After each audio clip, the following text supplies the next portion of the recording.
Hey guys, and welcome to Chapter 4. Now, we started very briefly, Chapter 5 on Friday, if this is going to be the last video where we're really getting caught up. Chapter 5 is more or less new. We got to the introduction stage, but with so many people gone, we didn't go forward into Chapter 5. So this is the last review of where we were before class, and this is an important chapter, a very important chapter. So, without any more rambling, let's get into this. We're starting Chapter 4 of Dr. Jekyll and Mr. Hyde. This one is the Crow murder case. Alright, so first and foremost, this picture I took straight from the internet, so thank you for those public images. We have right here a police officer, right? Something is happening. We know he's a police officer because of the helmet that he's wearing. He's holding this thing in his hand. Some people thought it was a spray can of some kind. Keep in mind this is Victorian England, so this would be a kind of flashlight, kind of shining down. Now, because this is a free one, it's not the exact photo. This depicts a woman here, but we're going to find out that it's going to be a man that we're looking at for the murder. But we're going to be kind of getting into this idea of something is happening and somebody dies, right? When we're talking about murder, we're talking about death. So we're kind of into like a whodunit sort of murder mystery going on. Okay, and we jump straight into it. Before we jump in, though, I want you to take a quick moment, pause right here, and I want you to write down, give me 5 things that you remember, 5 details. Think of this as just like a little mini quiz. What do you remember from the previous chapters? Okay, did you do that? Are we back to hit play? Beautiful, let's go down below. Okay, the Crow murder case. Nearly a year later, now I always know I stopped right at the beginning, but a year later, right? It has been a year since we've seen Mr. Hyde and Mr. Utterson and Dr. Jekyll. Why? Why is Stevenson waiting for 1 year in order to continue this story on? Why wasn't it just the next week or the next day? What does this tell us about Mr. Hyde and his ability to repress or to hide his own feelings? Because remember, Mr. Hyde's natural inclination or his natural want to do is to hurt other people, right? He hurt that little girl, and we're going to see probably that something's going to happen with him in this murder case. Sorry, I'm just moving my iPad. That something's happening with him in this murder case. So, I mean, what does it say with his ability to repress his feelings or to repress his natural want or urges? Maybe that he can. Maybe he has some sort of ability to repress what his natural want is to do, right? But a year later, so he's able to do it for a little bit, but eventually, your true person or your true self is going to come out, and that's going to have some sort of effect in one way or another, depending on what kind of person you are. So, nearly a year later, in the month of October 18th, London was startled by a crime of singular ferocity and rendered all the more notable by the high position of the victim. The high position. Think about who might be in a high position in our world, right? A high position could be something like a police officer would hold a very high position. A high position could be like somebody in the government. It could be somebody who is the owner of a bank, right? These are all people who will hold a high position in society, especially back in Victorian time. Government, high position would mostly be somebody who has a lot of money, and that's what they mean by high position here. So, ferocity it was ferocious. It was violent, right? And who do we know who was violent? Mr. Hyde. Okay, so there is a death somewhere, a crime of singular ferocity. Okay, starting right here. The details were few and startling. A maidservant living alone in a house not far from the river had gone upstairs to bed about 11. So it's being told again through the eyes of somebody else. This is being told through the eyes of a maid. Why do you think Stevenson has it that Mr. Utterson never actually sees the violence of Mr. Hyde? Because again, we're getting an eyewitness account.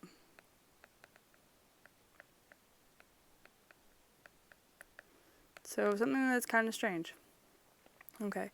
Although a fog rolled over the city in the small hours, the early part of the night was cloudless, and the lane which the maid's window overlooked was brilliantly lit by the moon.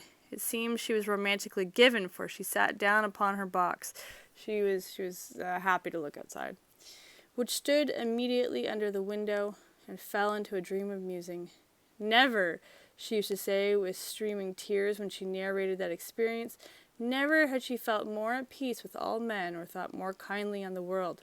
Okay, so she believes in the goodness of all people at this time, which is just going to be put in stark contrast. Again, we have contrast through this whole novel or novella, with stark contrast with what she's about to see. And as she so sat, she became aware of an aged and beautiful gentleman with white hair drawing near along the lane and advancing to meet him. Of another very small gentleman. Okay, let's go back up here because I did want to talk about this idea of the fact that it's foggy out. Okay, so although a fog rolled in, we have imagery of a fog. We have the symbolism of something about fog, right? We've been talking about these symbols and symbolism, and so it's an image that represents a bigger idea.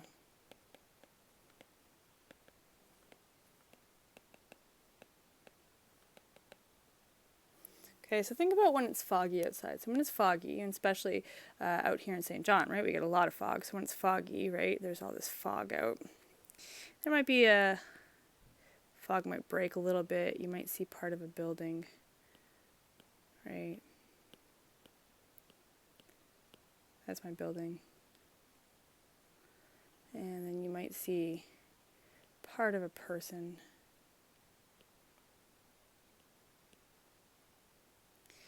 But you don't really see very much, right? So if you're sitting here and you're looking out on this very foggy kind of landscape, you can see some things, but can you see everything in this fog? No, not really. You can't see very much, right? So what do you think that the fog can symbolize? What is the symbolism of the fog? So let's take a quick peek. Fog.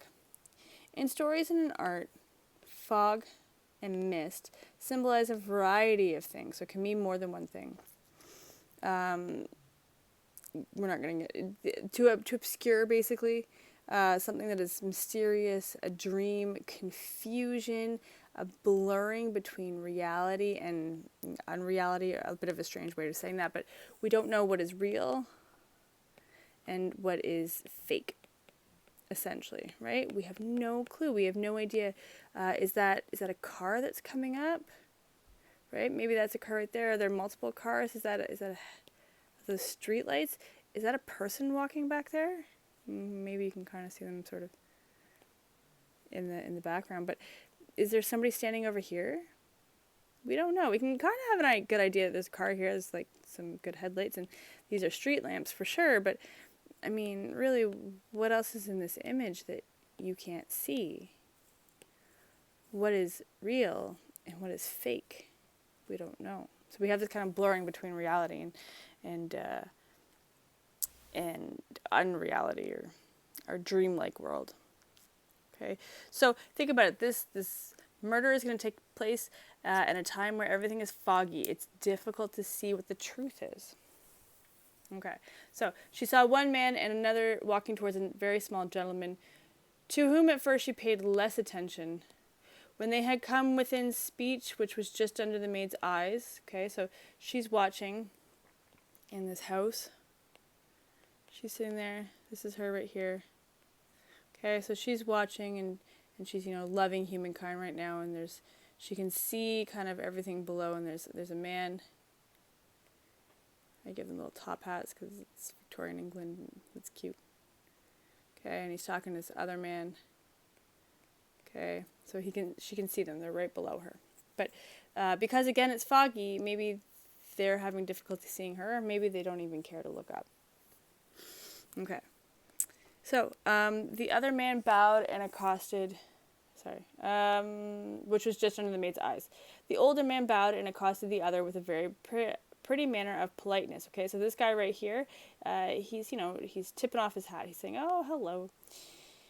It did not seem as if the subject of his address were of great importance. Indeed, from his pointing, it seemed as sometimes appeared as if he were only inquiring his way. So he's like, you know what, where is the closest pizza place? I'm kind of hungry. And that's what he's asking. But the moon shone on his face as he spoke, and the girl was pleased to watch it. It seemed to breathe in such an innocent, old-world kindness of disposition, yet with something high, too, as of a well-founded self-content. So we know that the fog is sort of out. It's a little hard to see, but the moon is kind of shining through a little bit. Okay, so we have this kind of between what is false and what is real, kind of fighting each other. Presently her eye wandered to the other, and she was surprised to recognize in him a certain Mr. Hyde. So she understands that this guy right here is Mr. Hyde, who had once visited her master and for whom she had conceived a dislike, so she automatically doesn't like him, very much like everybody else. He had in his hand a heavy cane. Okay, a cane is like a kind of walking stick, with which he was trifling. But he answered never a word and seemed to listen with an ill-contained impatience. And then, all of a sudden, he broke out in a great flame of anger, stamping with his foot, brandishing his cane and carrying on, as the maid described it, like a madman. Okay, again, we always get these pictures of like animal, crazy, angry, mad from this one character. Okay, so Mr. Hyde suddenly gets very angry, and he goes, "Pizza? You want to know about pizza?" And the guy's like, "Yeah, I'm hungry. I just want some pizza." And he's like, "I will tell you about pizza." And he starts waving his cane around, right? This is a nice heavy walking cane that somebody would have gifted or would have spent a great deal of money. That's Hyde right there. Okay, so he's taking this walking cane and he's kind of brandishing it all around. The old gentleman took a step back with, I'm going to come back to this in a second, the air of one very much surprised and a trifle hurt. Okay, so he's kind of upset. He's like, "Oh, I was just asking about pizza." Okay, so we have a little bit here where we're talking about this idea of foreshadowing, right? We've seen a little bit of foreshadowing at the beginning of the book. Foreshadowing, just to give you a background on it, it's a literary device in which the writer gives an advance hint of what is to come later in the story. Kind of think about it as like when you're watching a TV show and you get a little hint about who might be the killer, and you might call it a spoiler. Now, you haven't actually been told who the killer is, you're just given a really good hint. That really good hint is called the foreshadow. Foreshadowing often appears at the beginning of the story or a chapter and helps to develop expectations about the coming events in a story. So my question to you, where do we see foreshadowing in the first chapter? Where do we see a very similar action?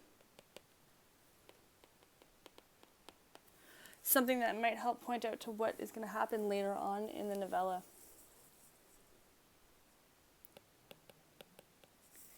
If you said it was with the little girl, I'm going to give her glasses, I don't know why. Okay, if you said it was with the little girl and him kind of stomping over her, you would be correct. This is kind of where we're seeing a little bit of foreshadowing into what his character is like, and we know that we're promised a little bit more. Alright. Starting right over here.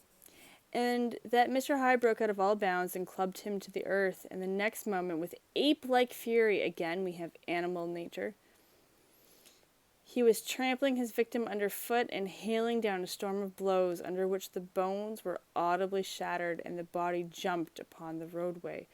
Think about how much force you would need to audibly shatter some bones, right? You'd have to be breaking some pretty big bones, and that would be quite loud. At the horror of these sights and sounds, the maid fainted. It was 2 o'clock. Again, we have the middle of the night, right? It's 2 a.m. When she came to herself and called for the police. The murderer was long gone ago, but there lay his victim in the middle of the lane, incredibly mangled. The stick with which the deed had been done, although it was of some rare and very tough and heavy wood, had broken in the middle under the stress of this insensate cruelty. Okay, so again we have kind of this very big The idea of like how cruel he would be to have to break such a big stick in order, and not only just to break stick, but to hear it, right? He's audibly shattering the body, and the heavy wood was broken. Think about the violence in this, right? He's being considered close to an ape, and if you've ever seen an ape attack someone, it's violent. It's very, very violent. And if you haven't, pause the video right now. I mean, go down that little bit of a YouTube rabbit hole and take a look at like ape attacks. So you can kind of get an idea of how Stevenson is calling this guy. Okay, very, very, very violent. So think about how this is continuing to build that character of Mr. Hyde. I'm kind of chatted a little bit about that already. Okay, continuing on. And one of the splintered half had rolled into the neighboring gutter, and the other, without doubt, had been carried away by the murderer. A purse and a gold watch were found upon the victim, right? So money was found on the victim, but was not taken. But no cards or papers except a sealed and stamped envelope, which he had been probably carrying to the post, and which bore the name and address of Mr. Utterson. Okay, so this strange man has Mr. Utterson's name on this envelope. He was going to go mail this letter. Maybe that's what kind of set off Mr. Hyde, is that this gentleman had Mr. Utterson's name on an envelope. I don't know. But we know that all of a sudden Mr. Utterson's going to kind of be involved.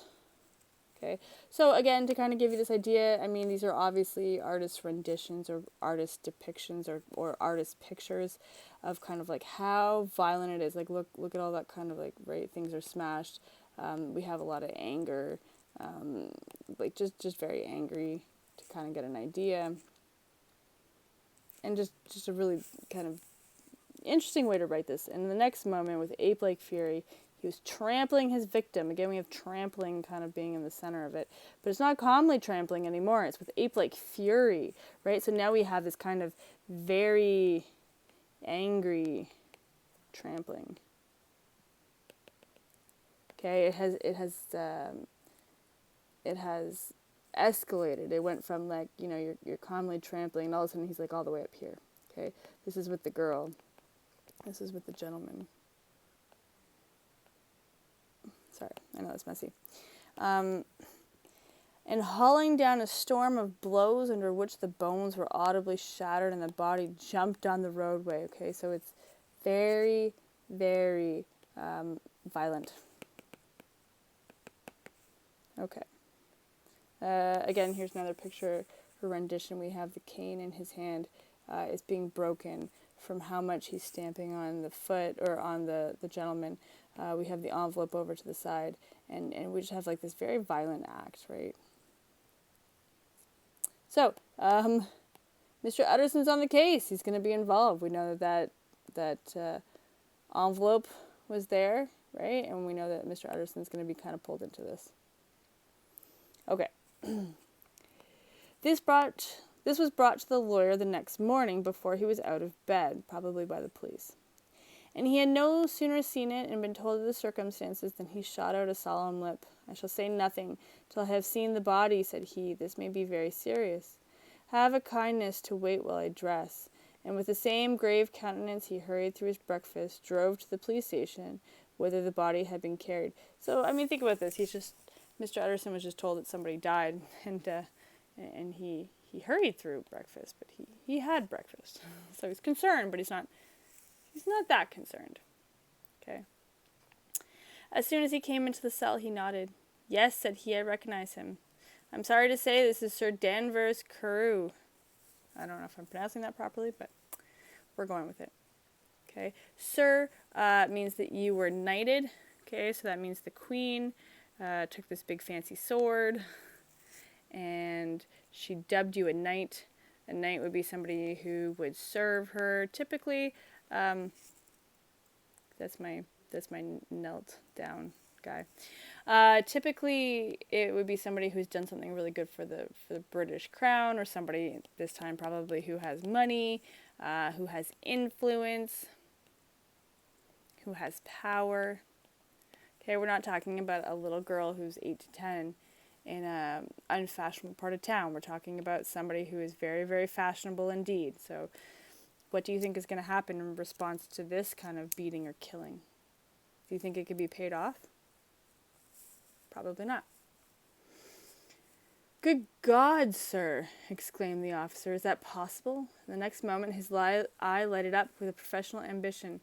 "This will make a great deal of noise. This will make a big deal," he said. "And perhaps you can help us to the man." And he briefly narrated what the maid had seen and showed the broken stick. Mr. Utterson had already quailed at the name of Hyde, but when the stick was laid before him, he could doubt no longer. Broken, battered as it was, he recognized it for one he himself had presented many years before to Henry Jekyll. Okay, so the walking stick was a gift from Mr. Utterson to Dr. Jekyll. We already talked a little bit about all of this. Okay. Is this Mr. Hyde a person of small stature? Is he a short person? Particularly small and particularly wicked-looking is what the other maid calls him. Is what the maid calls him, said the officer, right? So he's wicked-looking. Something is wrong. Mr. Utterson reflected, and then, raising his head, "If you will come with me in my cab," he said, "I think I can take you to his house." It was by this time about 9 in the morning, in the first fog of the season, right? Again, this is very foggy season. We don't know what's going on. We don't know the truth. A great chocolate-covered pall lowered over heaven, but the wind was continually charging and routing these embered vapors, so that as the cab crawled from street to street, Mr. Utterson beheld a marvelous number of degrees and hues of twilight. Okay, we're going to pause right here. A pall is a kind of cloth spread that you put over a coffin. Pallbearers would be someone who held the coffin. So we're having very much this imagery of death. Why do you think that he would compare the fog to a pall? What do you think this does for the mood of the chapter? What do you think this does for the tone and the mood? Is it a happy mood? For here it would be dark, like the back end of evening, and there would be a glow of a rich, lurid brown, like the light of some strange conflagration, and here, for a moment, the fog would be quite broken up, and a haggard shaft of daylight would glance in between the swirling wreaths. The dismal quarter of Soho, this is where we are in London, seen under these changing glimpses, with its muddy ways and slatternly passengers, and its lamps, which had never been extinguished or had been kindled afresh to combat this mournful reinvasion of darkness, seemed, in the lawyer's eyes, like a district of some city in a nightmare. So it's just very gloomy and dark, and death is coming around. The thoughts of his mind, besides, were of the gloomiest dye, and when he had glanced at the companion of his drive, he was conscious of some touch of that terror of the law and the law's officers, which may at times assail the most honest. How, seeing an officer maybe makes people a little bit nervous, and even those who are really honest get really nervous. As the cab drew up before the address indicated, the fog lifted a little and showed him the dingy streets, so we're seeing some truth come out. A gin palace, a low French eating house, a shop for the retail of penny numbers and 2-penny salads. So like a up-and-coming neighborhood. Many ragged children huddled in the doorways, and many women of different nationalities passing out. So maybe not the greatest neighborhood. Key in hand to have a morning glass, and the next moment the fog settled down again on that part, as the brown as umber, and cut him off from his black, guardedly surroundings. So we have, like the fog lifts for a little bit, but then it settles back in. It's still unclear. This was the home of Henry Jekyll's favorite, of a man who was heir to £250,000 sterling. Okay, so I tried to show this a little bit over here. Now I made a mistake. I did £500,000 pounds. I wasn't quite sure sterling to pounds. This is just a rough estimate that he would be inheriting about 80 some odd million. Don't know how accurate that really is in terms of today's dollars, but it's a lot. I just really want to get into the impression that it's a lot of money that this guy is set to inherit.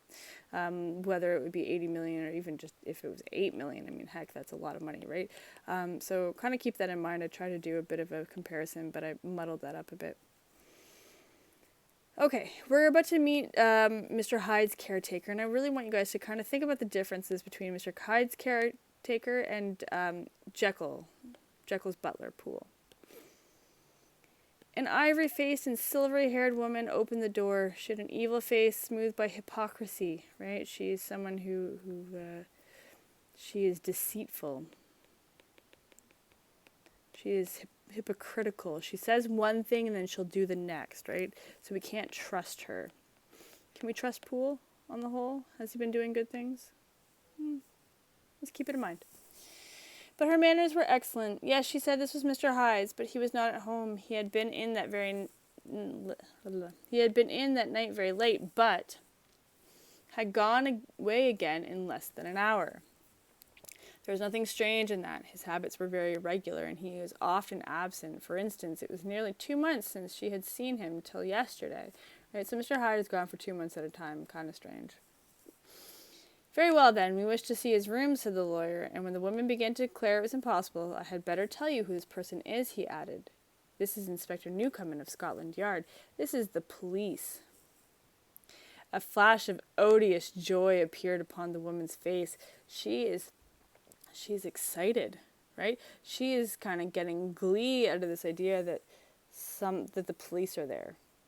Take a moment to think about why, and think about how this is very different from Poole, right? From Dr. Jekyll's butler. Does he have emotions? Have we seen a lot of emotions out of him yet? Right? Because Poole would be a very Victorian butler. But Mr. Hyde's caretaker was a little bit different. Ah, said she, he is in trouble. What has he done? Mr. Utterson and the inspector exchanged glances. He doesn't seem a very popular character, observed the latter. And now, my good woman, just let me and this gentleman have a look about us. In the whole extent of the house, which but for the old woman remained otherwise empty, Mr. Hyde had only used a couple of rooms, so he's only using a few rooms in the house. But these were furnished with luxury and good taste. Okay, so it's even though he doesn't use the whole house, where he has used the house, he's put a lot of money into it. A closet was filled with wine, a plate was of silver, the napery elegant, a good picture hanging upon the walls, a gift, as Utterson supposed, from Henry Jekyll, who was much of a connoisseur, and the carpets were of many piles and agreeable in color. At this moment, however, the rooms bore every mark of having been recently and hurriedly ransacked. Okay, if you're ransacking something, you're grabbing something very, very quickly. Clothes lay about the floor with their pockets inside out, lock-fast drawers stood open, and on the hearth there lay a pile of grey ashes, as though many papers had been burned. From these embers the inspector disinterred, or got out, the butt end of a green cheque-book, which had registered the action of the fire, or resisted the action of the fire. Okay, so cheque-book would be like a kind of credit card, but people still use them. They're quite a bit older, but they just allow you to take money out of your account, like a checkbook, like a debit card or a credit card. The other half of the stick was found behind the door. This would be the walking stick, the cane that murdered Sir Danvers Carew. And as this clinched his suspicions, the officer declared himself delighted. A visit to the bank, where several £1,000s were found to be lying to the murderer's credit, completed his gratification. Okay, so we have a lot of money in this account, right? They went and they found how much this account was worth. You may depend upon it, sir, he told Mr. Utterson. I have him in my hand.